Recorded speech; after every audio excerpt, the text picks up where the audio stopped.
Hey Rob, just a quick demo of what we've got so far. This is really early beta based off of the feedback from the first 235 reports. At the top, you can see there's an overall mental health rating. This is an amalgamation of everything else that we are already monitoring. We've got all of these placeholders here. I haven't implemented the charts from them yet, but we've got major depression, anxiety, stability, instability, suicidal ideation, homicidal ideation, anger issues, PTSD, panic disorder, substance use disorder, dissociative disorders, borderline personality disorder, neurocognitive disorder, personality disorder, eating disorder, schizophrenia, manic, bipolar, cognitive dissonance, OCD, other psychotic disorders, possible danger to others, possibly in danger, possible danger to self, possible danger to property, possible danger to animals, possible sexual danger to others, possibly in sexual danger from others, possible sexual danger to self, propensity for terroristic activity, propensity to violate the law, crisis, our crisis prediction, which is how likely this individual is to get into a crisis, immediate intervention required. This is basically tracking how many times they have needed immediate intervention or how likely it was that they would need it with each assessment.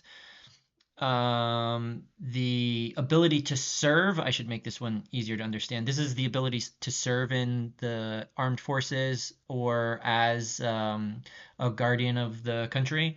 And then this is to lead in either armed forces or government capacity. It also works for both of these also work for business. They're tailored towards armed services, but the serve would be how likely they are to be a good employee, and the lead would be how likely they are to be a good leader. Anyway, also at the top, you see there's a button for dialing 988. And then let's go to the profile really quick. You can put in all of your information here. This is a license key. That's what makes it work.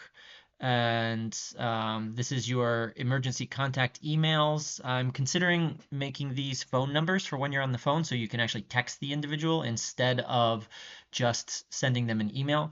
This also works for clinicians and other people at your VAHs. And your mental health providers, things like that. You also have the ability to choose which voice you would like your AI to be in. And interesting fact here, each voice does recognize its gender. So Onyx, for example, The is train a chugged man, along the tracks. and Nova is a female. In the kitchen, the And when you give them different speech capabilities, so like when you tell them to speak Southern English, which is one of the languages we have here. I'll switch over here.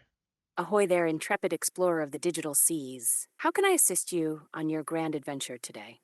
That's just standard English. If we switch her to the Southern dialect, Well, howdy there, sugar. Y'all looking for a bit of help today? Let's mosey on down this path together and see what we can rustle up. okay there, Cowpoke. What are we doing today? Well, partner, we're here to check in on how you're doing and see if there's anything on your mind that's been rougher than a tumbleweed in a windstorm. How have you been feeling lately? So we can switch this back to standard English now. You can see that there's How a have you been lot of feeling emotionally lately? Any languages particular mood that's that we been sticking support. around more than others? So, yes, I have been feeling depressed and serious anxiety and had really hard trouble going outside. I'm really sorry to hear you've been feeling that way.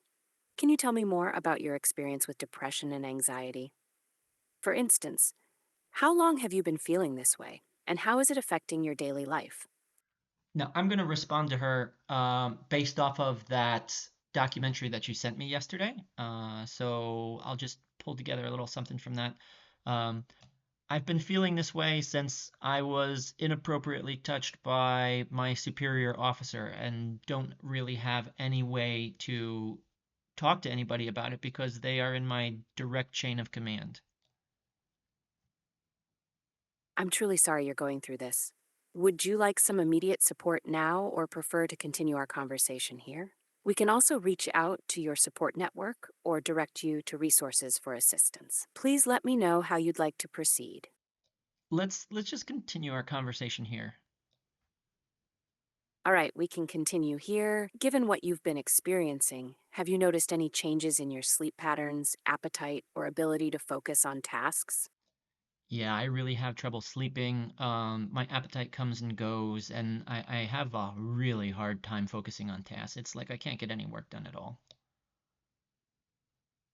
It sounds like these feelings are significantly impacting your daily life. Have you had any thoughts about self harm or harming others during this time? Yeah, both myself as well as giving my superior officer what he deserves because I know he probably was not the, I'm not the only person.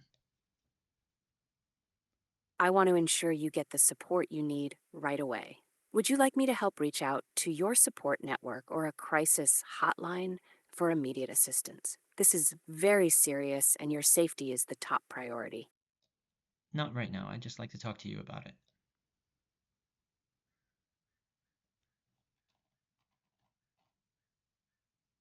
Oh, it appears. There we Okay, go. I'm here for you. It's important to talk about these feelings, and I'm glad you reached out. Can you tell me a bit more about what your daily life looks like right now, and if there are any moments or activities that feel slightly better or worse for you? I spend all day curled up in a blanket on my bed, just hiding from the world. It sounds like you're going through an incredibly tough time. Do you have any close friends, family, or colleagues outside your direct chain of command who you feel safe talking to about what happened, or who could provide some support? No, I'm completely alone.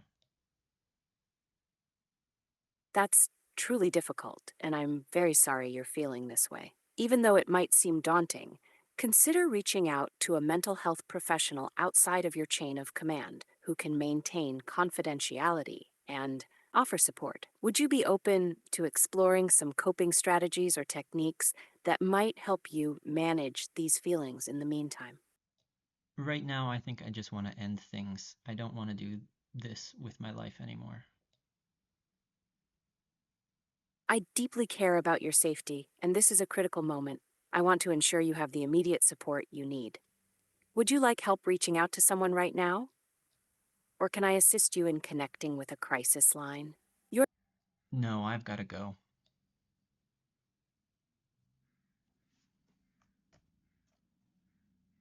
Now, what's happening in the background, I'm going to pull it onto the screen here, is that it has actually just completed all of the assessment things when the individual indicated that they would like to leave the assessment.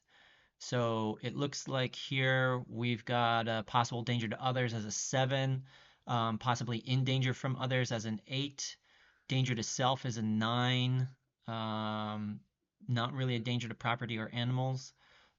Sexual danger to others is a 7. Sexual danger from others is an 8. Possible sexual danger to self is a 9.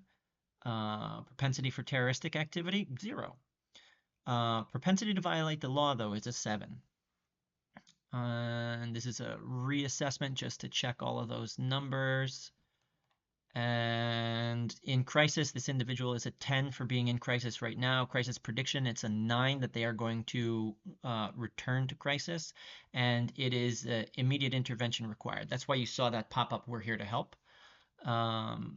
And each one of these is a different assessment for crisis based off of the messages. So this individual is particularly bouncing between being in crisis permanently.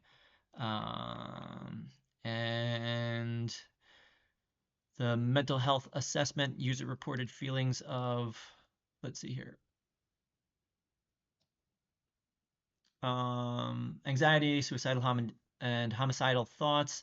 Intermediate intervention by a mental health professional. Organizations could provide immediate assistance. Discussions with a therapist about trauma. There's quite a bit of good information in the recommendations, and these are what gets sent to the clinicians or the support network. Just some information. The reason that it's done this way as opposed to sending the conversation to them is for HIPAA compliance and privacy. What we do is we give a general assessment as an educated AI on the DSM-5, and then we give some potential treatment options, things that may help this individual after a professional reviews these things or after your support network reviews it. And then topics of discussion or other activities. These are things that can be useful for either therapists or support network individuals so that they have just something to talk to this person about or to look up and be able to talk to them about that may be able to assist them. And then let's see here. We've got some more diagnoses on the risks. We do continuous assessment on the risk. That way, it's basically a threat assessment. As the situation changes when the individual is talking to the AI, it updates these things. Here you can see it's reduced as the conversation went on. It reduced the possible sexual danger to others down to a 6 and increased from others to a 9. It also, I think, reduced the to self risk. And here is our symptoms assessment. Now, granted, this was a very short assessment. They can go up to like 20 minutes or so, based off of what the conversation is. Anyway, this one is a 9 for depression, 8 for anxiety, 2 for stability, so not very stable at all, 9 for instability, and you notice that these two numbers do not have to add up to 10. If you get to a 10 in instability, you could still be a 1 in stability, right? It doesn't mean that you're totally gone. Suicidal ideation is a 9.